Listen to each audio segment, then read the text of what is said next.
دیدن ان همین قبر برای ما یک دنیا هست برادری عزیز. این قبر همین 4 دیوار نیست برادری عزیز. این قبر میبینیم که فقط خاک است، اما جناب رسول الله میگه القبر روضة من ریاض الجنه او حفرة من حفر النار اعاذنا الله من ذلك. پیامبر گفتن قبر یا باغی از باغ جنت است یا چقری یا گودالی از گوداله های دوزخ است.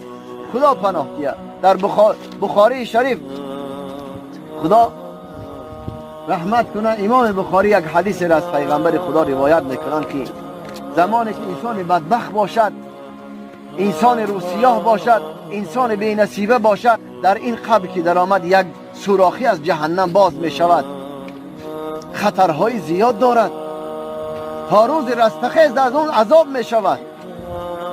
حالا ما از اینجا 7 قدم که دور شده میدانی چه حالتی بر این مرده، بر این مادر عزیز و کلی کسایی که دفن می شود چه حالتی رخ می دهد.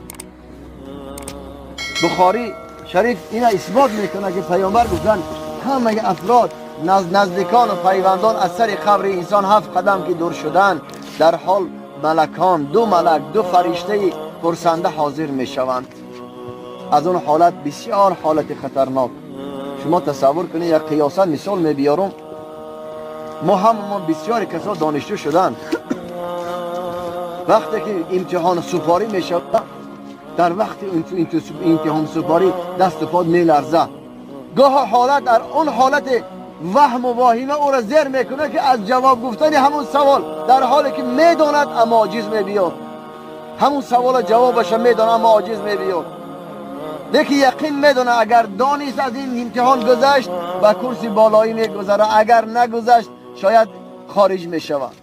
همین خطر داره، چیزی خطر دیگر نیست. اگر از امتحان نگذشت او را میآویزن، اگر از امتحان نگذشت او را پنجرش میکنن، اگر از امتحان نگذشت او را جریمهش میکنن. اینطور نیست، نگذشت ممکن خارجش میکنن یا در کرسی پایینی باقی میمونه.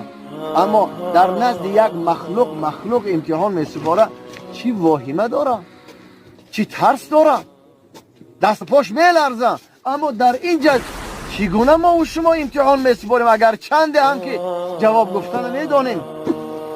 از زبان اهل علم از کتاب ها شنیدیم که 3 سوال بسیار اساسی از اینجا پرسیده می شود: من ربک و من نبیک و ما دینک. اینا میپرسند. بنابر حضرت گفتن گور میداند عذابی در کفن پیچیده را، گور میداند عذابی در کفن پیچیده را. آدمی از خاک بیرون خاکبازی میکند. اون وضعیت، اون حالت فقط اون نفری هست که در درون قبر است، اون میبینه. من و شما نمیبینیم، من و شما احساس نمیکنیم.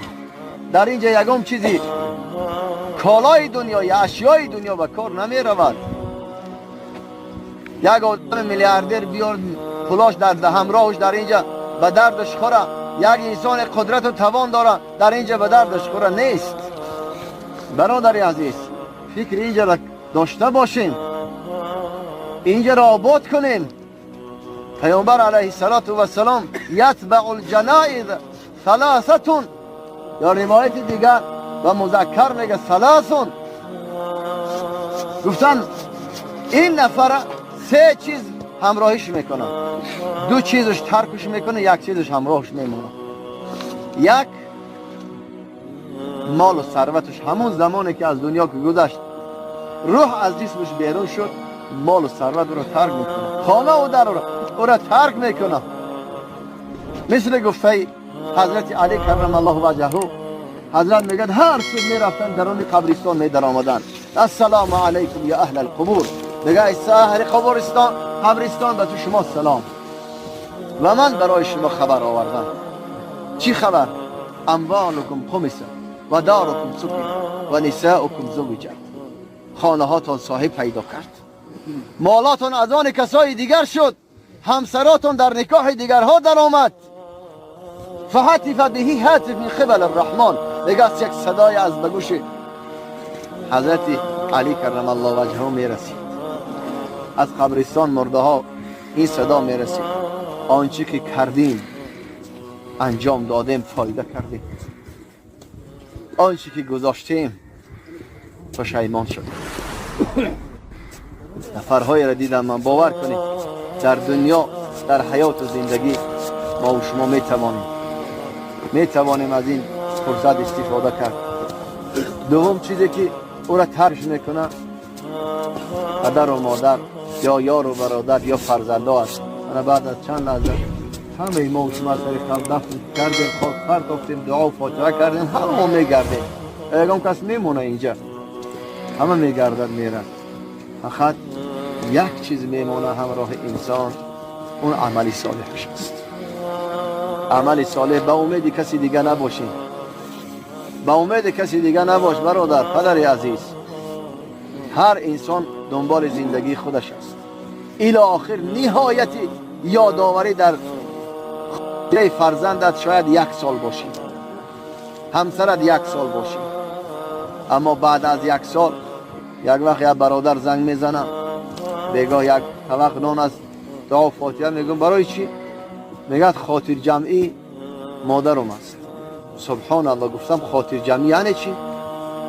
یعنی به همین معنا بفهم که مادر این آخران نانی هست که من برای خاطر خودت میدهم، ثوابش را برای خاطرت جمع کن، دیگه بعد از این دیگه این چیزا دوباره تکرار نمیشه. اما خوشا به حال کسی که همین قبرش پیش از چی؟ پیش از در آمدن همینجا آباد میکنه. حضرت ابوبکر صدیق رضی الله تعالی عنه در کتاب ارشاد العباد حضرت ابن حجر هم آوردن سخن ایشان. حضرت گفتن یا الله طوبی لمن بنا قبره قبل ان تدخله. خوشا به حال کسی از قبرش پیش از در آمدنش آباد میکنه. پیش از در آمدن قبر او آباد میکنه. آبادی این بچه است؟ به عمل است، به گفتن نیست. در اینجا من اینقدر نصیحت کردن تمام دیگه من فایده گرفتم نیست. حضرت میگن سعدی گرچه سخندان و مصالح گویی به عمل کار بباید و سخندانی نیست. سعدی گفتن این گپ و کلاشه که تو داری قدر نصیحت میکنی مردم یا به درد تو نمیخورد، یگان فایدت نداره تا زمانی که به این گفته های خود عمل نکنی. این از همه چیز مهم برای ما و شما چی هست؟ عمل است. در اینجا فقط از عمل، یگان چیز دیگر نیست.